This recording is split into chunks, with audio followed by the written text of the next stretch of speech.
আগের ফ্রাইডে ছুটি ছিল আমার হাজব্যান্ডের, তাই ঠিক করলো সানি ওয়েদারও ছিল, তাহলে বিচ ঘুরে আসা যাক। আর বিচে যাওয়ার জন্য ডেফিনেটলি ওয়েদার ভীষণ ভালো হতে হবে, মানে সানি ওয়েদার, শুধু সানি ওয়েদার হলেই চলবে না, একটু গরম হতে হবে। এখানে সামারেতেই লোকে বেশি বিচে যায়, কারণ যতই সামার হোক না কেন বিচের ধারে যে কুল ব্রিজটা থাকে সেটাই কিন্তু ঠান্ডা লাগে, সেটাই কিন্তু জ্যাকেট পরতে হয়। শুধু মানে আমি আমার দেখা কখনো সেরকম বিচেতে গিয়ে এই 7 বছরে আমি দেখিনি যে বিচেতে ঠান্ডা নেই। প্রচণ্ড গরম থাকলেও মানে ডাউন টাউনে গরম থাকে, কিন্তু বিচেতে মোটেই সেই গরমটা থাকে না।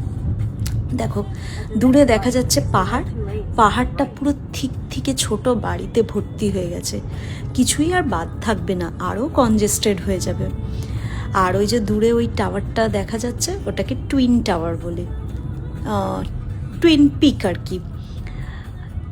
তো ওখান থেকে পুরো স্যান ফ্রান্সিসকো সিটিটা দেখতে পাওয়া যায়, সুন্দর। আর এইটা হচ্ছে আমাদের এখানে যে নতুন অটোমেটিক কারটা চলতে শুরু করেছে, ওয়েমো, সেই ওয়েমো চলছে, ভেতরে কিন্তু ড্রাইভার নেই, আর ভীষণ ভালো চলে, স্পিডে আসছিল, যেই দেখলো সামনে একটা গাড়ি আছে স্লো করে দিয়েছে, খুব ভালো চলে। মানে আমরা ভেবেই পাই না যে এত ভালো, মানে মানুষের হাতে ভুল হতে পারে কিন্তু ওদের কোনো ভুল হবে না, চারিদিকে সেন্সর লাগানো রয়েছে। তো এখন পুরো ডাউন টাউনে ছেয়ে গেছে, প্রচুর লোকে চাপেও ড্রাইভারলেস কার। আমরা কখনো চাপি না, কারণ আমার সাথে আমার ছেলে থাকে আমাদের সাথে, তো ওর তো কার সিট থাকে, কার সিট তো বাধ্যতামূলক এখানে, কার সিট ছাড়া তো বাচ্চাদের অ্যালাউ করে না। তো সেই কার সিটের জন্য আমরা ওটাই জানি না কবে চাপতে পারবো। এই যে সামনে আরেকটা যাচ্ছে, প্রচুর হয়ে গেছে, কিন্তু এখনও শুধু ডাউন টাউনেই ঘুরে বেড়ায়, অন্য কোনো সিটিতে বা পাশের স্যান ফ্রান্সিসকো পেরিয়ে পাশের সিটিতে যে যাচ্ছে সেরকমটা এখনও স্টার্ট হয়নি, তবে আস্তে আস্তে হবে, কারণ সিটির প্রত্যেকটা রাস্তা, প্রত্যেকটা ম্যাপ, প্রত্যেকটা সিগন্যাল সব কিছুর সাথে অভ্যস্ত হতে বেশ টাইম নিয়েছে। এই যে ওয়েমো এখন চলছে, এটাও আমরা মানে দেখে আসছি প্রায় 1.5 থেকে 2 বছর ট্রায়ালে ছিল, তারপর এখন প্যাসেঞ্জার নিয়ে যাওয়া আসা করছে, টাইম লাগে, তো ওটাও টাইম লাগবে। আমরা বিচে চলে এসেছি, বিচটার নাম হচ্ছে বেকার বিচ, ম্যাক্সিমাম এই বিচেই আসি।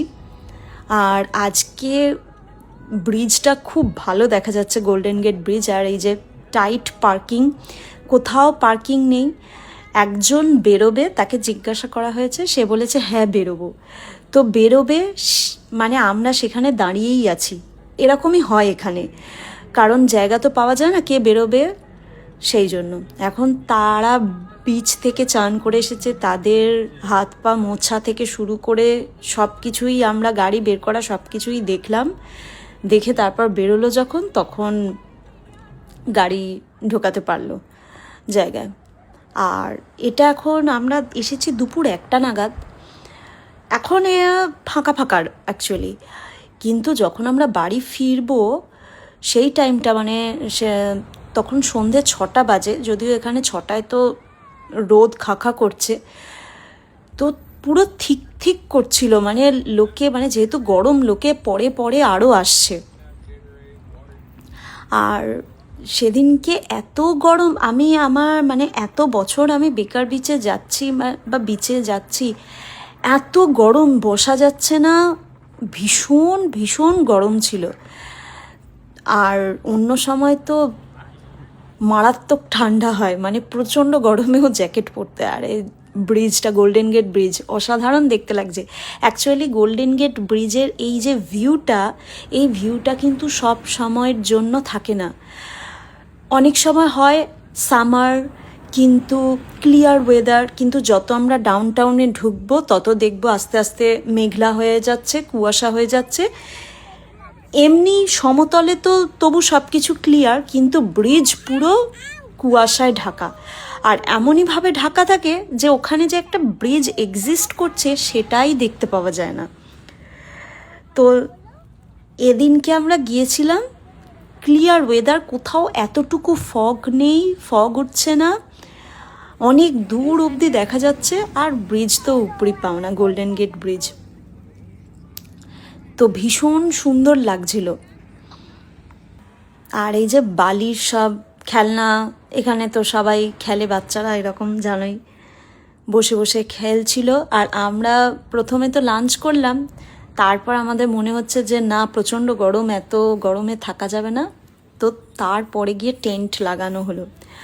আমি সেই ভাবছি, মানে টেন্টটা যখন লাগানো হলো যেন মনে হচ্ছে টেন্টের মধ্যেই ঢুকে বসি, আর বেরোতে পারছি না, কারণ রোদেতে পুরো গা হাত পা পুড়ে যাচ্ছে। আর এখানে তো আমেরিকানরা সানবাথ নিচ্ছে, গড নোজ যে কিভাবে এইভাবে ওরা সানবাথ নেয়। আমার তো মানে টেন্ট থেকে একটু হাত পা বেরিয়ে আছে, আমার মনে হচ্ছে আমি পুড়ে যাচ্ছি। যাই হোক, সামার বলে, প্রচণ্ড গরম বলে ভেবো না যেন জলটাও গরম। এটা তো প্যাসিফিক ওশানের জল কিন্তু প্রচণ্ড ঠান্ডা। প্রথম 1 থেকে 2 মিনিট মনে হবে হাত পা কেটে যাচ্ছে, এত ঠান্ডা। তারপরে জলেতে বেশ খানিকক্ষণ জল ঘাঁটাঘাঁটি করার সাথে সাথে, জলেতে দাঁড়িয়ে থাকার সাথে সাথে যেরকম সবাই ইউজ টু হয়ে যায়। তো দুপুর 1টা, তখন এই 2-2:30 এরকম বাজে, সঙ্গে সঙ্গেই তো আমরা চান করতে নামিনি, 2-2:30 বাজে। তখন হচ্ছে প্রচণ্ড ঢেউ দিচ্ছিল, কিন্তু তাই বলে এই ঢেউ সেই পুরীর ঢেউয়ের মতো নয় যে একদম সেই আসছে ভাসিয়ে নিয়ে চলে যাচ্ছে, সেরকম না, অল্প, কিন্তু দুপুরের দিকে প্রচণ্ড ঢেউ থাকে।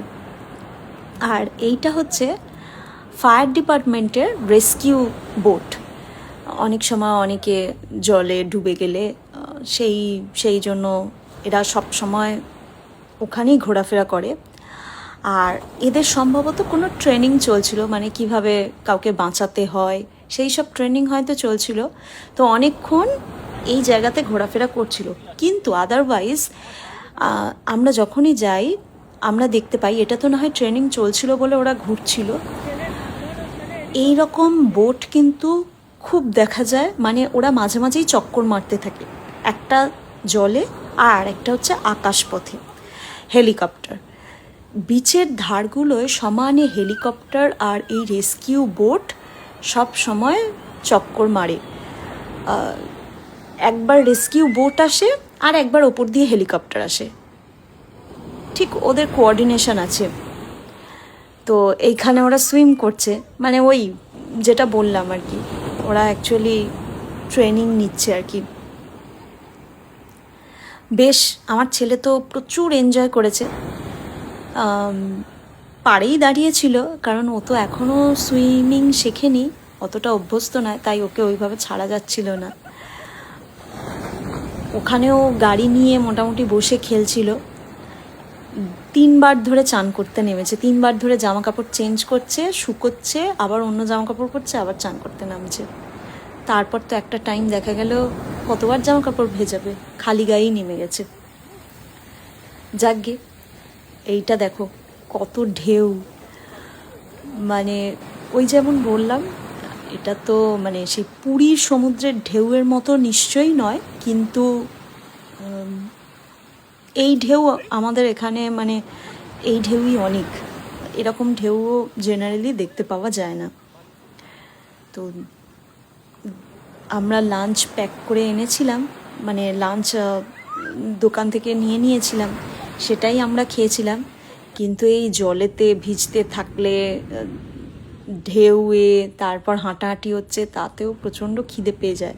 টুকটাক এটা ওটা খাবার দাবার নিয়ে গেছিলাম, আমরা ওখানে বসে খাচ্ছিলাম, ছেলে খেলছিল, দূরেতে দেখা যাচ্ছে ক্রুজ। এখানে মানে ক্রুজ তো খুব হামেশাই দেখা যায়, কারণ সামনেই সান ফ্রান্সিসকো পোর্ট, ওখানে এসে নামে। আর এই যে হেলিকপ্টারের কথা বলছিলাম, রেস্কিউ কপ্টার সবসময় মাথার উপর ঘুরতে থাকে। যাকে দেখাবে আবার অন্য আরেকটা ব্লগে। Bye bye.